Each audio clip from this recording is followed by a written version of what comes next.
place to place. Good morning, good morning, morning, good morning, morning. Good morning, and welcome back to Good Morning Tobago right here on Tobago Updates. I am your host, Shenell Felix, and this morning I am sitting in studio and chatting with Mr. Curtis Douglas, who is the head of ATFA, the All Fisherfolk Association. Yes, Miss Felix. Right. Good morning. Okay, good morning, and how are you? I'm excellent, and good morning to Trinidad and Tobago, and season greetings to all of my brothers and sisters throughout Trinidad and Tobago, and an extension to the Caribbean. Good morning to you all, and welcome to Tobago Updates. Now, it's always a pleasure to sit and chat with you. Now, the last time we heard from you, you were talking about the role that ATFA played in that oil spill cleanup that took place in February of this year. Yeah. And you were talking about the fact that there has been a number of outstanding payments to you. And so the chief secretary had a press conference on the oil spill. He spoke about, some updates on payments that are outstanding. You had the MP for Tobago East, Ayanna Webster Roy, coming out and saying that they are still accepting applications from the fisher folk to get that compensation from the oil spill, right? But when persons hear about the All Fisher Folk Association being owed monies for that oil spill, can you explain to us exactly what was the role of ATFA in that oil spill cleanup? Well, basically, the role and the function that we would have performed, I think the chief secretary would have been very clear about our roles and function. Well, they hired us as a consultation organization and also as a contractor. And we were the one that the fisher folk were the one that was able to redirect the booms, redirect the oil so that it doesn't go on the reef to infect the reef, because if we have left it, it would have ended up in the reef where it would damage our marine park and as such. Because remember, there's the oil spill that reached as far as Grenada, all right? And our role and function was to mitigate that and to control that, right? Given the fact that we know how the current was running, not so it was going at and etc. So our role was very pertinent, or shall I say very important, to be able to ascertain the cleanup effort. And also our role was to be able, one, as a sign off. So our role too was to be able to sign off to say, yes, this is completed, and we as the All Tobago Fisher Folk agreed that enough work was done in this area, so this beach could now be opened, and we are satisfied with that. So that was some of the major role we were performing on a day-to-day basis, and also giving our expertise in the terms of preparing for the next day, having meetings every night before we go, plan what times we're going to move, where we're going to operate from Magdalena, we're going to operate from Scarborough, wherever, and what we're going to attack, and work with other contracting companies to mitigate the oil spill. So that was our role and function in the oil spill. Right. And when persons hear about the All Fisher Folk Association, there is the idea that you, with the compensation that you would receive, as indicated by the chief secretary, was quoted in the millions, right? Yeah. So there was the assumption that from that money, the All Fisher Folk Association would assist with some of the fishermen who were a part of that. No. Who were seeking compensation. No. But you have indicated that the millions of dollars owed to the All Fisher Folk Association are specifically for the consultation and the contractual that we had with the teaching. And so the compensation for the fisher folk is a separate and apart thing, right? So you find people who would have been affected, mainly the fisher folk and vendors and stuff like that. That is a different sector of it. Right. When I'm speaking here this morning, I speak as a contractor that worked with the oil spill to ensure that we clean up or fix Tobago back, right? As the term that is used, the local Right. balance, right? And what are some of the costs that were incurred to the All Fisher Folk Association, and how would this payment help to impact a number of the fishermen who are part of that oil spill cleanup? Well, to be honest, what the chief secretary would have said he's going to pay us $2 million before the Christmas, that never took place, never happened. And the threatening promise that he had to say he's going to pay us the rest in 2025, we have no confidence in that does happen. So what happened, it's a build-up. So I want the listening public to understand the truth about it. I'm not here to castigate or challenge or charge anyone in any form.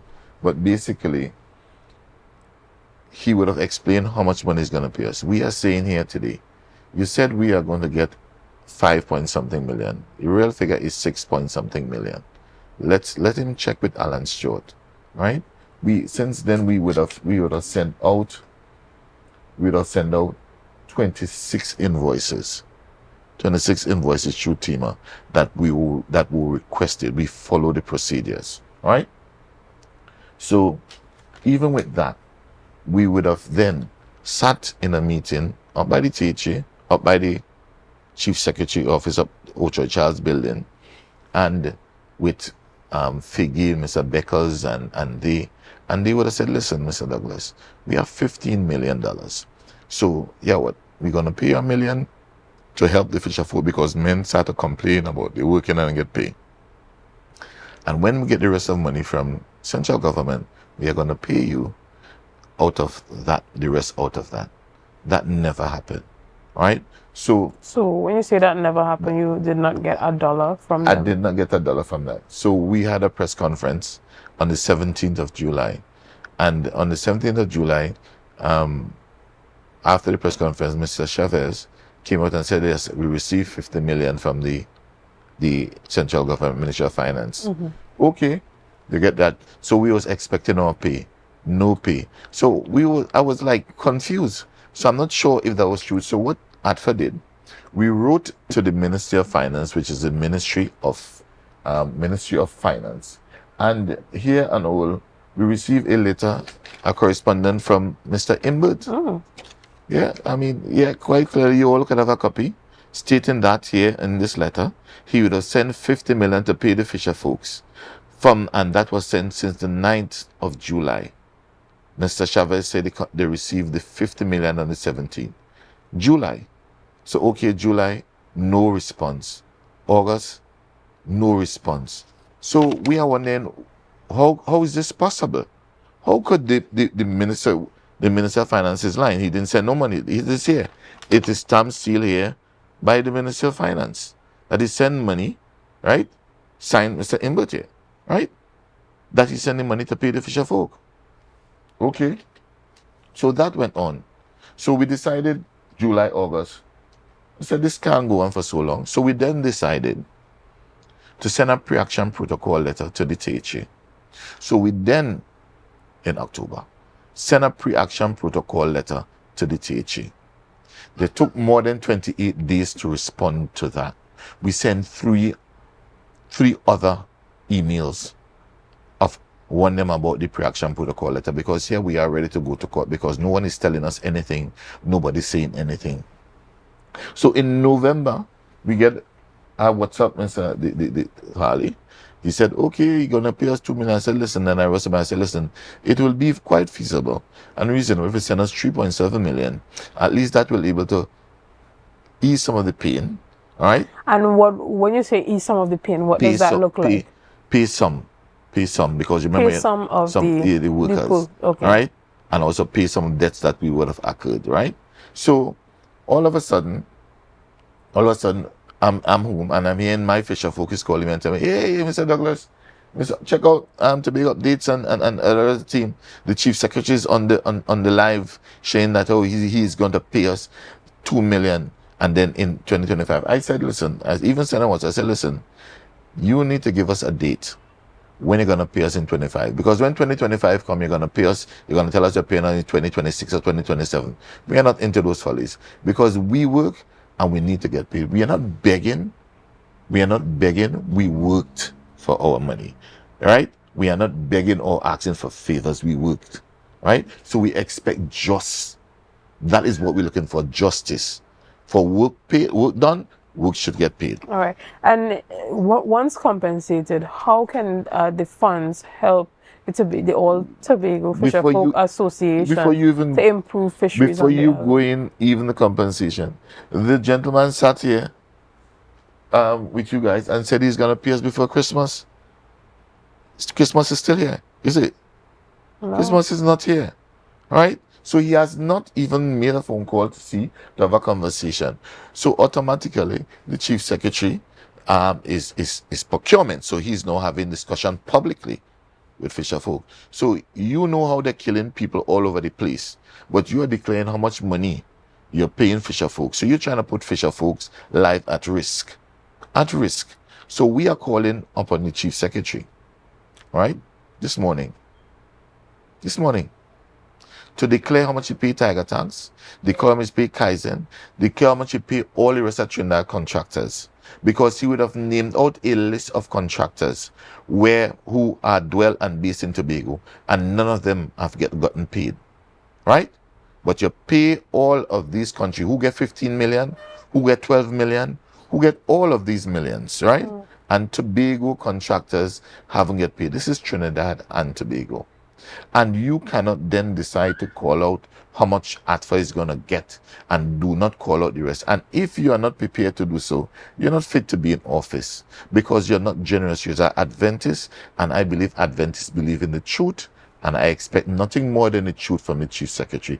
So don't play possum with us. So, and also, I want the chief secretary to also explain to the listening public, since you're on a throne and he's there gallivanting and talking, right?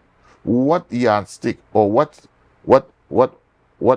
grass did he and the chief administrator pull long and short to decide who will get paid in full and who ain't gonna get paid at all? And let me also tell how many times one contractor get paid more than once, but yet still you cannot pay ATFA. And even in that, you don't even want to pay us half our money, right? And you can't even give us a date. And if you cannot do that as a leader, as one who say they're going to fix this and fix nepotism and fix all of these type of corruption in office, if this is how you fix it, you're not fit to be in office, and you need to step down and give someone in that party who is fit to lead with fairness and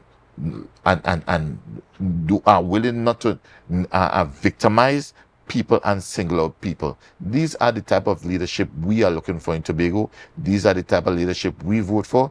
And if you can do that, I think you should just omit office. Because, I'm sitting with some friends and official folks, and they're saying to me, Mr. Douglas, this seemed folly behavior. The chief secretary.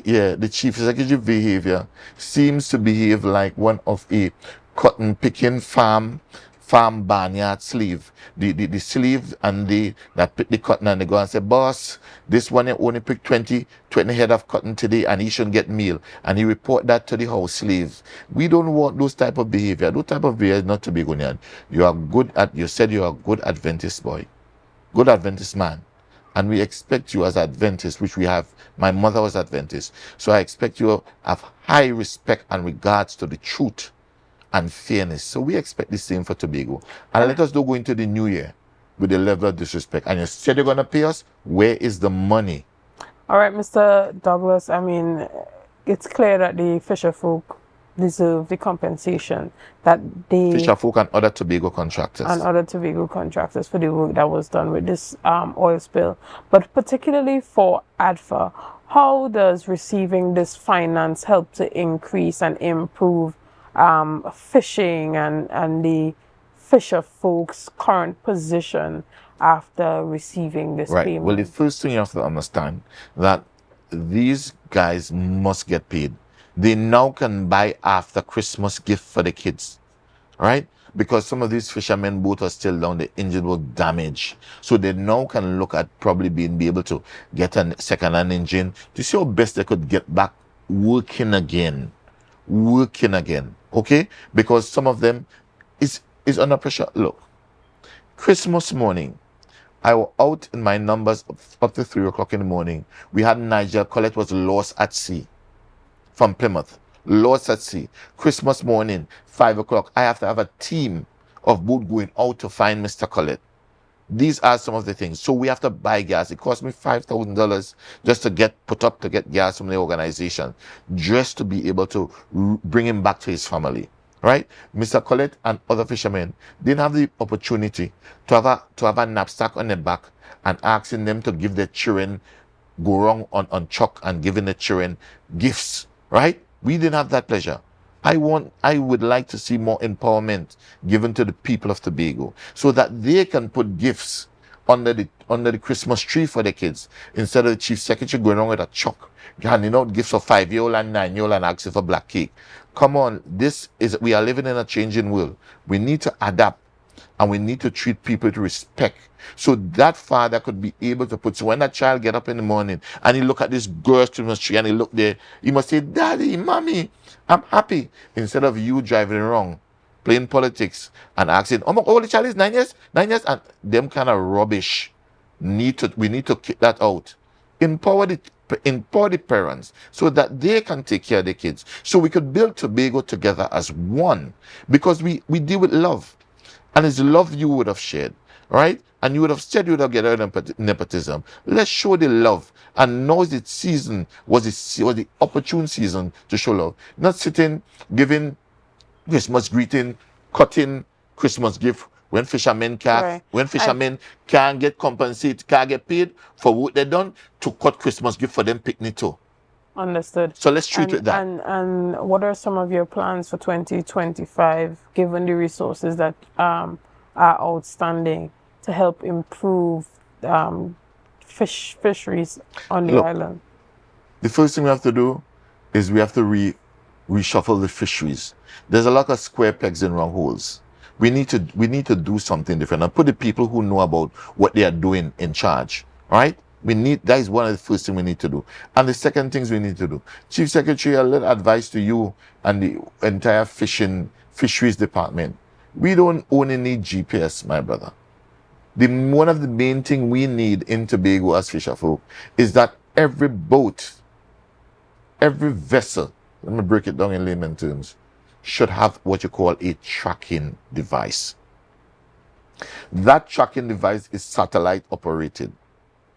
And you could trace that person anywhere they are, in any difficulty. So, for example, like Christmas Eve, when Mr. Collett went missing at sea, we would have been able to take our phones and track him and go directly to Mr. Collett where he is, he and his team, and retrieve him. This is not only this, he said he given grant and GPS. No, tracking device is one of the key commodity, and we should mimic the small watercraft program that was done through central government, through Delmon Baker, to help boost the fishing industry, so that any fisherman who do not want to go to sea with a tracking device, there should be a fine or some form of disciplinary action should be taken. Because if you know you're going off original to fish, you shouldn't have a problem having a tracking device. Understood. And even with the resources that are outstanding to ATFA, if this is given, can ATFA facilitate a number of these ideas and programs and initiatives that you are talking about? Given the resources, what are your plans moving forward? No, ATFA would have made commitment with the THE to work as public partnership, work with the organization, because the chief secretary would have promised to work with us. One, he would have promised really to ensure that we have a bigger boat so that people could go out like the capital of paradise and bring in more forex, right? He would have promised that, never came true. So we're hoping in 2025 that will be one of the programs, so that fishermen could get a captain license and we could go in and bring, and we could export, and we could have the export license lift and bans lift, so we could export to the wider community, because we have a sense of food security on the island, one of the main food security on the island. And we are hoping that this multi-billion-dollar industry, they will pay more focus and more attention to it, right? Whether it's Chief Secretary, whether he's still there or he stepped down and give Trevor James or whoever it may be, right? to carry the fishing industry forward. So we are here willing to work with them, because remember, the funding that we have is to pay salaries, salaries.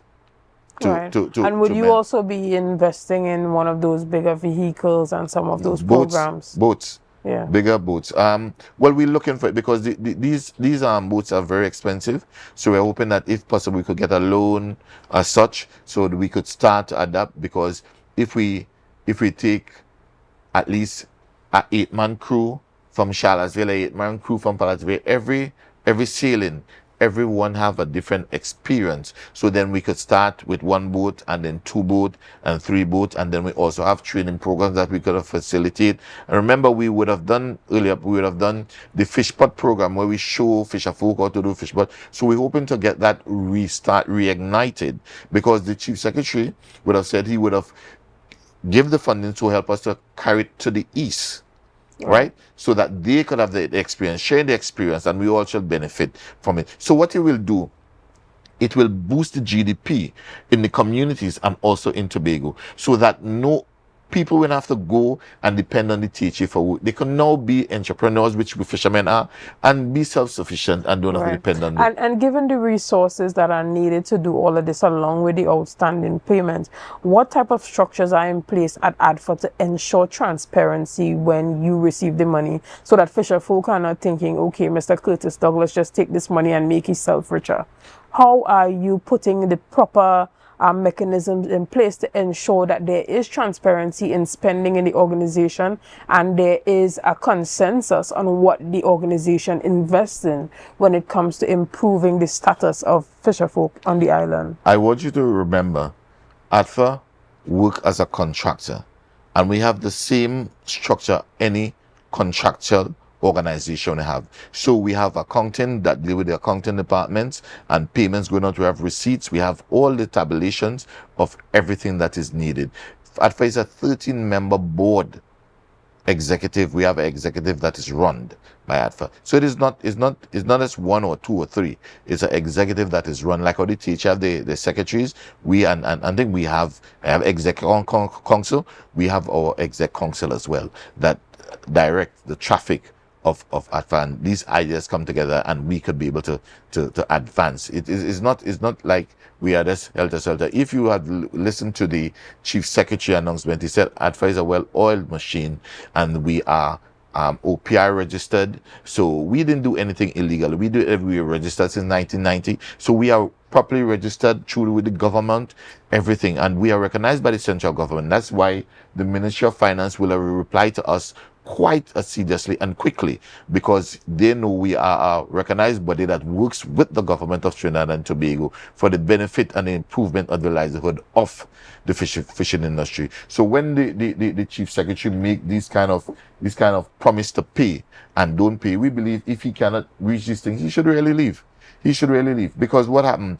We are not into suffering the growth of Tobagonians and the fishing industry. This is a food-based industry, and the food-based means of feed. We are a state of emergency. We don't know what can happen next.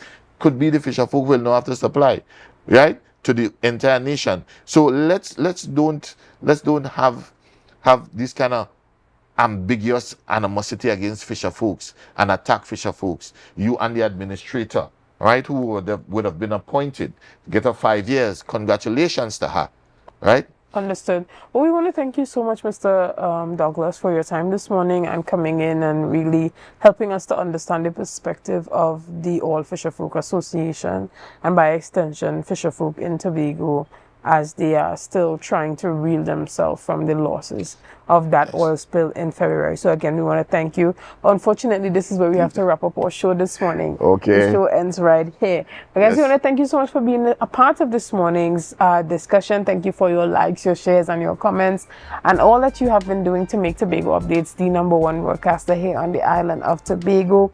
We're going to continue our discussions throughout, and we look forward to having an excellent year. So we are sending season's greetings to you and your family, and hoping that all your wishes for the new year does come true.